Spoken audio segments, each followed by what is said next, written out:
ಶ್ರೀ ಕೃಷ್ಣದೇವರಾಯರು ವಿಜಯನಗರ ಸಾಮ್ರಾಜ್ಯದ ಅತ್ಯಂತ ಪ್ರಸಿದ್ಧ ಮತ್ತು ಶಕ್ತಿಶಾಲಿ ರಾಜ. ಅವರು ತುಳುವ ರಾಜವಂಶದವರು ಮತ್ತು ಕ್ರಿಸ್ತಶಕ 1509ರಲ್ಲಿ ಅರಸನಾದರು. ಅವರ ಕಾಲವನ್ನು ಸುವರ್ಣಯುಗ ಎಂದು ಕರೆಯಲಾಗುತ್ತದೆ.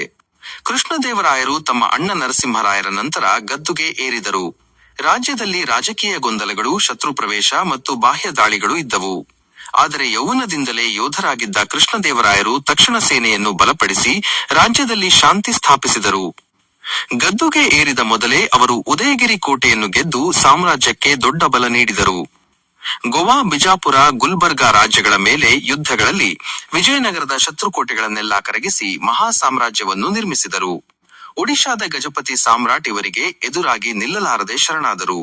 ಗಜಪತಿ ಪುತ್ರಿಯರಾದ ಜಗನ್ಮೋಹಿನಿಯನ್ನು ಅವರು ವಿವಾಹ ಮಾಡಿಕೊಂಡರು.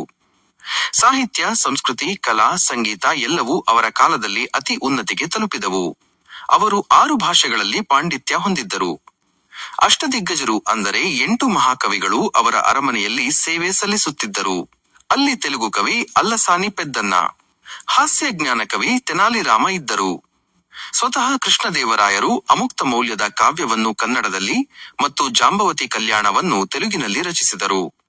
ಕೃಷ್ಣದೇವರಾಯರು ಎಲ್ಲಾ ಧರ್ಮಗಳಿಗೆ ಗೌರವ ನೀಡುತ್ತಿದ್ದ ಧರ್ಮಪ್ರಿಯನಾಗಿ ಪ್ರಸಿದ್ಧ.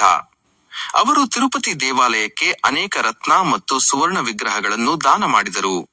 ಹಂಪೆಯು ಅವರ ಕಾಲದಲ್ಲಿ ವಿಶ್ವದ ಅತಿ ಶ್ರೀಮಂತ ಮತ್ತು ದೊಡ್ಡ ನಗರಗಳಲ್ಲಿ ಒಂದು. ಯುರೋಪಿನ ಪ್ರವಾಸಿಗರು ಹಂಪಿಯನ್ನು ಆಕಾಶವೇ ಬಿದ್ದಂತೆ ಕೋಟೆಗಳು, ರತ್ನಗಳು, ಮಾರುಕಟ್ಟೆಗಳು ಎಂದು ಬರೆದಿದ್ದಾರೆ.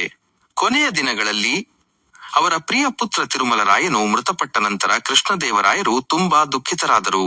1529ರಲ್ಲಿ ಅವರು ನಿಧನರಾದರು. ಆದರೆ ಅವರು ಶುರು ಮಾಡಿದ ವೈಭವ ಮತ್ತು ಮಹಿಮೆ ಕೆಲ ದಶಕಗಳ ಕಾಲ ಮುಂದುವರಿದವು. ಶ್ರೀ ಕೃಷ್ಣದೇವರಾಯರು ರಾಜ ಮಾತ್ರವಲ್ಲದೆ ಯೋಧ, ಕವಿ, ಕಲಾವಿದ, ಜನಪ್ರಿಯ ಆಡಳಿತಗಾರ, ಜ್ಞಾನಿ. ದಕ್ಷಿಣ ಭಾರತದ ಇತಿಹಾಸದಲ್ಲಿ ಅವರು ಅತ್ಯುತ್ತಮ ರಾಜರಲ್ಲಿ ಒಬ್ಬರು.